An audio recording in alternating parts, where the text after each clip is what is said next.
વિદ્યાર્થી મિત્રો, આજે આપણે આ 9મા ધોરણના ગણિતની અંદર ભૂમિતિનું આ પ્રકરણ છે, એમાં ખૂબ અગત્યની વાત આપણે થોડીક સમજી લઈએ.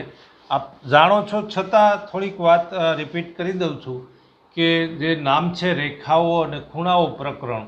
તો સૌથી પહેલાં રેખાઓની જો વાત આપણે કરીએ કે રેખાની વાત કરીએ તો કોન્સેપ્ટ આપણે જાણીએ છીએ કે ભાઈ એનું ભૌમિતિક નિરૂપણ છે. આ એની આકૃતિ છે. રેખા આનું રૂપ આ પ્રમાણે હોય. તો આની અંદર એના બે એક શબ્દ આવે છે. એક આવે છે રેખાખંડ અને બીજું આવે છે કિરણ. આ પણ તમે જાણો છો છતાં એની વિશે હું થોડીક વાત કરી દઉં છું કે દાખલા તરીકે રેખા છે તો રેખાની ઉપર જો કોઈ બે બિંદુઓ આ પ્રમાણે મૂકીએ તો આ રેખાખંડ થઈ ગયો કહેવાય. તો આ રેખાખંડ જે છે એમાં આપણે જાણીએ છીએ કે રેખાનો જે અમુક ભાગ છે એ આ રેખાખંડ તરીકે જે આપણે એને સંકેતમાં રેખાખંડને આપણે સંકેતમાં આમ મૂકીએ છીએ એ બી રેખાખંડ, અને આમ એ બી લખ્યું હોય તો રેખાખંડ એ બીની લંબાઈ આપણે કહીએ છીએ. તો આ બધી વસ્તુથી આપણે પરિચિત છે કે ભાઈ એ થી બી સુધીનો આ જે ખંડ છે એને આપણે રેખાખંડ કીધો. એને બે અંત્ય બિંદુ, એક એ અને બી, અહીંયા બેનો અંત છે એટલે એના બે અંત્ય બિંદુ. એવી રીતે જો કિરણની વાત કરીએ તો કિરણની પણ આ પ્રમાણેની જે ભૌમિતિક આકૃતિ છે આ કિરણ, તો એમાં તમે જુઓ છો કે કિરણની એક જ અંત્ય બિંદુ છે અને આમ તો અનંત સુધી વિસ્તરેલું છે. હકીકતમાં એ રેખાનો જ ભાગ છે. તો આપણા મગજમાં રેખાની જ્યારે જ્યારે વાત આવે છે ત્યારે આપણે સૌ જાણીએ છીએ કે ભાઈ રેખા કેવી હોય, એમાં રેખાખંડ શું છે, કિરણ શું છે. કિરણને એક અંત્ય બિંદુ, રેખાખંડને તો બે અંત્ય બિંદુ છે. રેખાખંડને કોઈક ચોક્કસ માપ છે, આ તો અનંત સુધી છે. કિરણનું માપ ફિક્સ કરી શકાતું નથી. આ રીતે કિરણને આપણે જો સંકેતમાં આ પ્રમાણે દર્શાવીએ છીએ, એ બી મૂકીને આમ કિરણને આપણે સંકેતમાં બતાવીએ છીએ. તો હું વારંવાર કહું છું કે જ્યારે જ્યારે કોઈ પ્રકરણ ભણતા હોય ત્યારે જે નામ છે એના વિશે આપણે આપણી માહિતી કોન્સેપ્ટ આપણે ક્લિયર હોવો જોઈએ. તો રેખાઓમાં આટલી બધી જે મહત્ત્વની વાત હતી એ રેખાઓ વિશેની આપણે જાણકારી હોવી જોઈએ. તો એવી રીતે ખૂણાઓની પણ વાત આપણે જાણતા હોવા જોઈએ કે જો ખૂણો છે એની એંગલ આપણે ખૂણો આ પ્રમાણે બતાવીએ છીએ કે ભાઈ આ પ્રમાણેનો હોય ખૂણો. અહીંયા આ ખૂણાનું શિરોબિંદુ છે, આ બે ભુજ કહેવાય, બાજુ કહેવાય. એ વસ્તુથી પણ આપણે વાકેફ છે કે ભાઈ ખૂણાઓ અને રેખાઓ ભૌમિતિક રીતે એની કેવી આકૃતિ હોય, એને કેવી રીતે આપણે બતાવીએ છીએ, એ બધી વસ્તુ આપણે જાણીએ છીએ. છતાં આપણા આ પ્રકરણ આવ્યું છે તો આપણે સૌ એના વિશે થોડુંક વધારે આગળ જો અભ્યાસ કરીએ, રેખાખંડ, કિરણ, રેખાઓ, ખૂણાઓ, તો એ વસ્તુ આપણે જાણીએ છીએ. તો બીજી વાત કરીએ તો કે ભાઈ બીજો એક શબ્દ આમાં એ પણ આવે છે કે ભાઈ સમરેખ અને અસમરેખ બિંદુઓ. સમરેખ બિંદુઓ કોને કહેવાય અને અસમરેખ બિંદુઓ કોને કહેવાય? તો આપણે આ એ વસ્તુથી વાકેફ છે કે જો ત્રણ કે ત્રણથી વધુ, આપણે જાણીએ છીએ કે ભાઈ ત્રણ હોય કે ભાઈ ત્રણથી વધુ બિંદુઓ જો એક જ રેખા પર આવેલા હોય, વધુ બિંદુઓ એક જ રેખા પર આવેલા હોય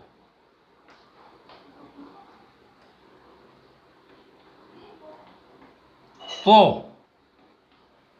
તે બિંદુઓને આપણે સમરેખ બિંદુઓ કહીએ. તો તે બિંદુઓને આપણે સમરેખ બિંદુઓ કહીએ છીએ. તો આ શબ્દ, આ વ્યાખ્યા, આ બાબતથી આપણે પરિચિત થઈ ગયા.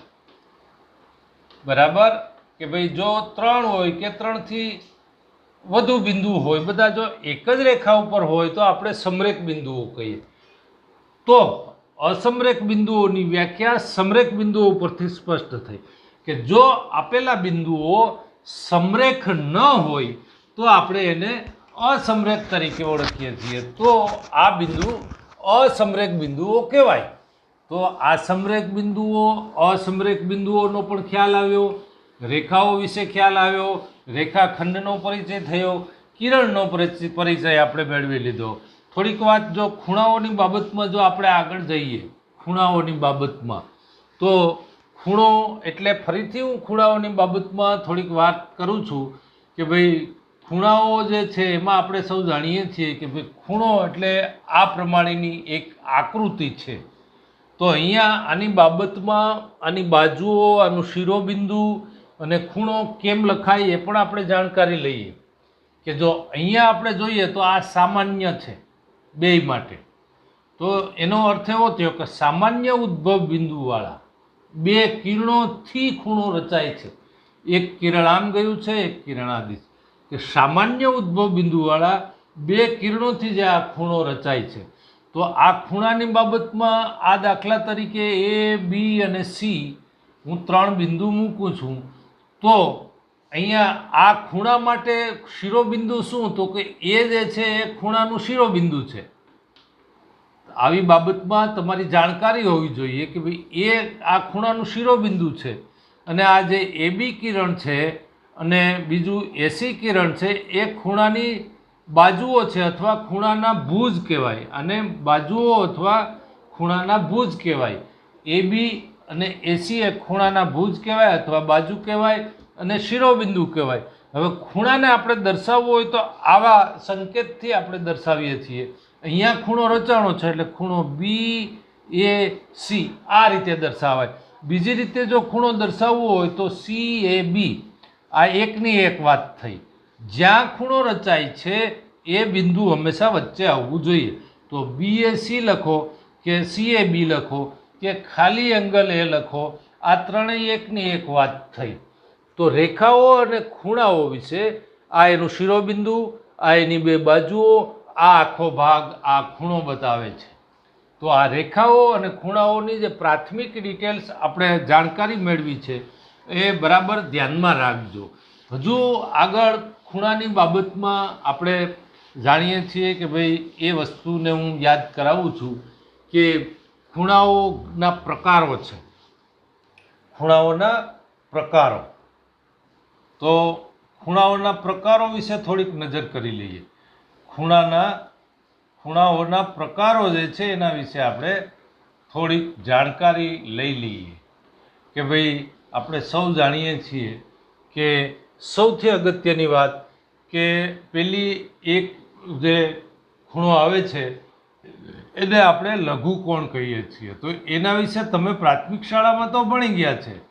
તો છતાં હું અહીંયા એની એક આકૃતિ દોરું છું કે ભાઈ આ લઘુકોણ છે, આ એનું શિરોબિંદુ છે, આ એની બાજુ છે. તો એની વ્યાખ્યા શું? તો કે ભાઈ 90 અંશ કરતાં નાનો ખૂણો હોય જે ખૂણાનું માપ 90 અંશ કરતાં નાનું હોય, જે ખૂણાનું માપ 90 અંશ કરતાં ઓછું હોય તેને આપણે લઘુકોણ કહીએ. તેને આપણે લઘુકોણ કહેશું. તો આ વાત થઈ લઘુકોણની. બરાબર. કે જે ખૂણાનું માપ 90 અંશ કરતાં નાનું હોય તો એને આપણે લઘુકોણ કહીએ. બીજો ખૂણો આગળ જોઈએ કે ભાઈ કાટકોણ એટલે શું? તો એ આપણે જાણીએ છીએ કે ભાઈ જો કાટકોણ કોને કહેવાય? તો કે જે ખૂણાનું માપ 90 અંશ હોય એને કાટકોણ કહેવાય.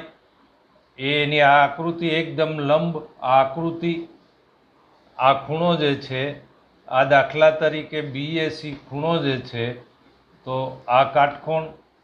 જે ખૂણાનું માપ 90 અંશ હોય, જે ખૂણાનું માપ 90 અંશ હોય એને આપણે સામાન્ય રીતે આપણે સૌ જાણીએ છીએ કે એને આપણે કાટકોણ તરીકે ઓળખીએ છીએ.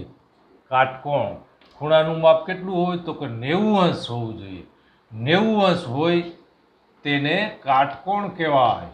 શું કહેવાય? તેને કાટકોણ કહેવાય. તો આ કાટકોણની બાબતમાં પણ આપણને ખ્યાલ આવી ગયો કે જે ખૂણાનું માપ 90 અંશ હોય તો તે ખૂણાને આપણે કાટકોણ કહીએ છીએ. તો આ ખૂણાનો નંબર બીજો આપણે જાણીએ લઘુકોણ, કાટકોણ. ત્રીજી વાત ગુરુકોણ. તો ગુરુકોણ વિશે જાણીએ કે જે ખૂણાનું માપ 90 અંશ કરતાં વધુ હોય. આ પ્રમાણે આ જો આ 90 અંશ હોય તો અહીંયા આ એ, બી અને સી આ ખૂણો 90 અંશ કરતાં વધુ, કેટલો? તો કે 90 અંશ કરતાં વધુ હોય એને આપણે ગુરુકોણ કહીએ છીએ. જે ખૂણાનું માપ 90 અંશ કરતાં વધુ હોય એને આપણે ગુરુકોણ કહીએ. તો આ સામાન્ય 3 પ્રકાર આપણે અગાઉથી જાણીએ છીએ કે કાટકોણ, લઘુકોણ અને ગુરુકોણ.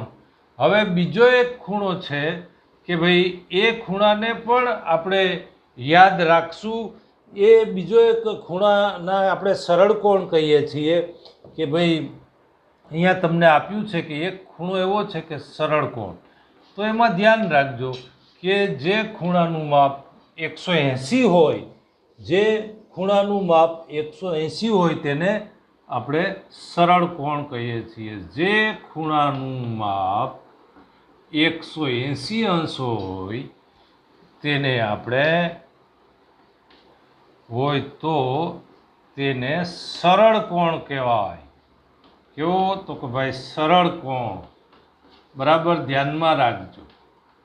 તો સરળ કોણનો પણ આપણે જો આકૃતિ દોરીએ તો આ પ્રમાણે થાય. હા, આ પ્રમાણે કોઈ ખૂણો, આ આખો સળંગ જે ખૂણો થયો એ 180 અંશ બતાવે છે, એટલે આ ખૂણો આપણો સરળ કોણ તરીકે ઓળખાય છે. હજુ આગળ ખૂણાઓના પ્રકારોમાં આપણે જોઈએ કે વિપરીત કોણ. બીજો એક શબ્દ આવે છે કે વિપરીત કોણ, કે કોને કહેવાય? વિપરીત કોણ. તો કે જે ખૂણાનું માપ 180 થી વધુ હોય, જે ખૂણાનું માપ 180 અંશ કરતાં વધારે હોય, કરતાં વધારે અને 380 360 હોય, 360 સુધી હોય, 180 થી અને હોય અને ખાસ કરીને 360ની વચ્ચે હોય, 360ની વચ્ચે હોય તો તેને આપણે સામાન્ય રીતે વિપરીત કોણ કહીએ. તો આ કાટકોણ, ગુરુકોણ, લઘુકોણ, સરળ કોણ, વિપરીત કોણ, આ બધા ખૂણાઓને આપણે હવે સમજતા થઈ ગયા કે ભાઈ 180 થી વધુ હોય અને 360ની વચ્ચે હોય તો આપણે એને વિપરીત કોણ કીધા. હવે બીજા બે ખૂણા એક અગત્યના છે, એના વિશે આપણે થોડીક વાત કરીએ. આ પરીક્ષાઓમાં પણ અવારનવાર પૂછાતા હોય છે કે ભાઈ કોટી કોણ. તો આમાં ધ્યાન રાખજો કે આની વ્યાખ્યા શું? તો કે ભાઈ જે બે ખૂણાનો સરવાળો, જે બે ખૂણાઓનો સરવાળો, જે બે ખૂણાઓનો સરવાળો 90 અંશ થાય, 90 અંશ થાય તો તે બંને ખૂણાઓને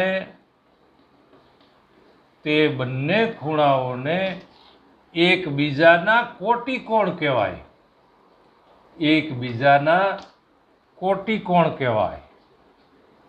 બરાબર ધ્યાન રાખજો. બહુ સરળ વાત છે અને બેઝિક વાત છે કે જે બે ખૂણાઓનો સરવાળો 90 અંશ થાય તો તેને એકબીજાના કોટિકોણ કહેવાય. તો દાખલા તરીકે આપણે જાણીએ છીએ કે હું તમને એમ કહીશ કે 50નો કોટિકોણ શોધો, 50નો કોટિકોણ શોધો, તો તમને આવડે શું? તો કે 40. 50નો કોટિકોણ 40. શું કામ? તો કે બેયનો સરવાળો 90 થવો જોઈએ. 50નો કોટિકોણ શોધો તો કે ભાઈ 40, કારણ કે બે ખૂણાનો સરવાળો 90 થાય તેને એકબીજાના આપણે કોટિકોણ કહીએ છીએ. તો કોટિકોણની બાબતમાં ખ્યાલ આવી ગયો. એની વિશે વધારે આગળ પૂરક કોણ. પૂરક કોણની વ્યાખ્યા પહેલા સમજી લો કે ભાઈ જે બે ખૂણાનો સરવાળો, જે બે ખૂણાઓનો સરવાળો, જે બે ખૂણાઓનો સરવાળો 180 થાય, 180 અંશ થાય તો તે બંને ખૂણાઓ એકબીજાના પૂરક કોણ કહેવાય. એકબીજાના પૂરક કોણ કહેવાય. આ બધી નાની નાની વાત છે પણ ધ્યાનમાં રાખવા જેવી વાત છે. દાખલા તરીકે એક દ્રષ્ટાંત આપું કે ભાઈ 100 નો પૂરક કોણ શું? તો બેયનો સરવાળો કેટલો? 180. 100 નો પૂરક કોણ શું? તો કે 80. 100 નો પૂરક કોણ બરાબર શું? તો કે 80 અંશ. કારણ કે બેયનો સરવાળો 180 થવા જોઈએ. હું 70 નો પૂરક કોણની ખાલી જગ્યા આપું તો શું થાય? તો કે 110. બેયનો સરવાળો કેવો થવો જોઈએ? 180. તો આ કોટી કોણ અને પૂરક કોણનો તમને ખ્યાલ આવી ગયો. રેખાઓ વિશે ખ્યાલ આવ્યો, ખૂણાઓનો ખ્યાલ આવ્યો, જુદા જુદા પ્રકારના ખૂણાઓ વિશેની આપણે જાણકારી મેળવી. હજુ એક ખૂણો એક એવો છે કે ભાઈ આસન્ન કોણ. આ પણ અગત્યનો છે. આસન્ન કોણ. આને બરાબર ધ્યાનમાં રાખજો. એમાં એને સમજવા માટે હું પહેલાં એક આકૃતિ દોરું. એક આકૃતિ દોરું છું. અહીંયા એ, આ બી, આ સી, અહીંયા એક બીજું કિરણ અને ડી. અહીંયા તમે જાણો છો કે આ ખૂણાઓના ભુજ એટલે કે એની બાજુઓ છે. તો આ બરાબર સમજજો. આસન્ન કોણમાં કે એક ખૂણાનો મેં વિભાગ કર્યો છે પણ આ એડી છે ને એ આ ખૂણા માટે અને આ ખૂણા માટે સામાન્ય ભુજ છે. તો એને માટે તમારે ધ્યાનમાં રાખવાનું છે કે જો બે ખૂણાઓનું શિરોબિંદુ સામાન્ય છે, જો આ ખૂણો અને આ ખૂણો, જો બે ખૂણાઓનું શિરોબિંદુ એક જ હોય, જો બે ખૂણાઓનું શિરોબિંદુ એક જ હોય, જોજો બરાબર, આમાંથી જ વ્યાખ્યા લખાય છે. શિરોબિંદુ એક જ હોય. અહીંયા જુઓ, જો બે ખૂણાઓનું શિરોબિંદુ એક જ હોય, એક ભુજ સામાન્ય હોય, એક ભુજ સામાન્ય હોય, જોજો, જો બે ખૂણાઓનું શિરોબિંદુ એક જ હોય, આ બંને ખૂણોના, અને એક ભુજ સામાન્ય હોય, બેયનું આ સામાન્ય, એક ભુજ સામાન્ય હોય, વળી સામાન્ય ન હોય તેવા ભુજ, વળી સામાન્ય ન હોય તેવા ભુજ, સામાન્ય ભુજની અલગ અલગ બાજુએ હોય, સામાન્ય ભુજની જુદી જુદી બાજુએ હોય, જુદી જુદી બાજુએ હોય, તો આ ખૂણાને, તેવા બે ખૂણાઓને, તો તેવા આ બે ખૂણાઓને આસન્ન કોણ કહેવાય. આસન્ન કોણ કહેવાય. સમજાણું? વ્યાખ્યા એટલે મેં આકૃતિ દોરી છે, ગોખવાની જરૂર નથી. આસન્ન ખૂણાઓ, આ બી એ ડી અને ડી એ સી આસન્ન ખૂણાઓ છે. ફરીથી એની વ્યાખ્યા કે જો બે ખૂણાઓનું શિરોબિંદુ એક જ હોય, એક સામાન્ય ભુજ હોય, એક ભુજ સામાન્ય હોય, અને સામાન્ય ન હોય તેવા બંને ભુજ સામાન્ય ભુજની જુદી જુદી બાજુએ હોય, તો આ બંને ખૂણાઓને આપણે આસન્ન કોણ તરીકે ઓળખીએ છીએ. તો આ આસન્ન કોણનો પણ આપણે પરિચય લઈ લીધો. હવે આસન્ન કોણ બરાબર આ ખૂણાઓ પરીક્ષાઓની દ્રષ્ટિએ કોટિકોણ, પૂરક કોણ, આસન્ન કોણ એ બહુ મહત્વના ખૂણા છે, એ પણ યાદ રાખજો. હવે બીજી વાત આવશે કે ખૂણાઓની રેખિક જોડ. ખૂણાઓની રેખિક જોડ, આ એ બરાબર યાદ રાખજો. તો ખૂણાઓની જે રેખિક જોડ છે એમાં આપણે યાદ રાખવાનું કે જો બે આસન્ન કોણ ફરીથી જો બે આસન કોણના સામાન્ય ન હોય, જો બે આસન કોણના સામાન્ય ન હોય, પેલા હું લખીને પછી સમજાવું, સામાન્ય ન હોય તેવા ભુજ, સામાન્ય ન હોય તેવા ભુજ, બરાબર આ ધ્યાન રાખજો, એ એક રેખા બનાવે, ભુજ એક રેખા બનાવે તો તેવા ખૂણાઓની જોડને રેખિક જોડ કહેવાય. તો તેવા ખૂણાઓની જોડને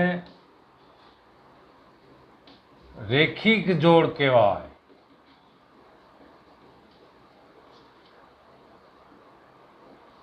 જો અહીંયા આ આકૃતિ જુઓ, આ એ બી સી અને ડી. અહીંયા જુઓ, આ CAB અને CAD ખરેખર આસન કોણ છે ઉપર જોયું, પણ એણે એમ કીધું કે આ જે બે ભુજ છે એ સામાન્ય ન હોય તેવા ભુજ છે. સામાન્ય ન હોય તેવા ભુજ જો એક સીધી રેખા બનાવે, આમ જો એક સીધી રેખા બનાવી દે તો આ જોડ જે છે એને આપણે રેખિક જોડ તરીકે ઓળખીએ છીએ.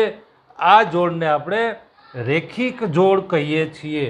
તો હવે આ રેખિક જોડ આપણે જાણીએ છીએ કે આ બંને થઈને સરવાળો 180 થાય, રેખિક જોડ પૂરક હોય છે. હવે છેલ્લે આપણે અભિકોણો બધા લગભગ મને એમ લાગે છે કે આ તમામ ભૌમિતિક આકૃતિઓ આપણે નાના ધોરણોમાં ભણી ગયા છે, પણ આપણે યાદ કરીએ છીએ. હવે છેલ્લે આવે છે અભિકોણો. અભિકોણો સરખા હોય એ જાણીએ છીએ. હવે અભિકોણોને પણ હું આકૃતિ દ્વારા સમજાવી દઉં કે આ એક રેખા હોય, આ બીજી રેખા હોય, આ બે રેખાઓ છેદે અહીંયા આ O A B C અને D. તો તમે જાણો છો કે આ એક જોડ અભિકોણની, આ બીજી જોડ અભિકોણની. અભિકોણો કેવા હોય તો કે સમાન હોય. આમ બે રેખાઓ જો આમ છેદે તો આ સામસામેના ખૂણા હોય એને આપણે અભિકોણ તરીકે ઓળખીએ છીએ. ફરીથી ધ્યાન રાખજો, જો હું આટલી વસ્તુ જોઈશ આમ તો આ રેખિક જોડ પણ થઈ, આ આસન કોણની જોડ પણ થઈ. જો આસન કોણની જોડનો પ્રત્યેક ખૂણો બીજા ખૂણાની જોડ સાથે જો રેખા બનાવે તો તેને આપણે અભિકોણો કહીએ છીએ. અભિકોણો હંમેશા સરખા હોય. જો આ 75 હોય તો આ 75 હોય. તો વિદ્યાર્થી મિત્રો, આપણે રેખાઓની બેઝિક વાતનો અભ્યાસ કર્યો. ખૂણાઓની વ્યાખ્યા શું, ખૂણા કેટલા પ્રકારના છે એને આપણે જોયું. જે અગત્યની વાત છે એ બધી આપણે બેઝિક વાત આપણે કરી છે. રેખાખંડની વાત કરી છે, ખૂણાઓની વાત કરી છે, બધા ખૂણાઓના પ્રકારોની આપણે વાત કરી છે. એની અંદર આપણે તમામ વાત કરી છે. એ માત્ર આ પ્રકરણ માટે ખૂબ અગત્યની વાત છે, એટલે એ તમે ધ્યાનથી એને બરાબર સમજજો. હવે આના પછી આપણે જે સ્વાધ્યાય 6.1માં નાના નાના આના આધારિત દાખલાઓ છે, સ્વાધ્યાય 6.1માં એ આપણે બીજા પાર્ટમાં કરશું. અત્યારે ફરીથી આપણે નોટની અંદર રેખાઓ અને ખૂણાઓની જે મેં કિરણ, રેખાખંડ, ખૂણાઓના પ્રકારો આ બધું વ્યવસ્થિત જરા ઉતારી અને કરજો. મિત્રો, આ ભૂમિતિ વિભાગ છે. આની અંદર ભૌમિતિક આકૃતિઓ, પારિભાષિક શબ્દો એવું હોય છે, એટલે એમાં થોડું ધ્યાન રાખી અને નોટમાં લખજો એ અને બરાબર વ્યવસ્થિત ઉતારજો. આજના ભાગમાં અહીંયા આપણે પૂરું કરીએ છીએ. ધન્યવાદ.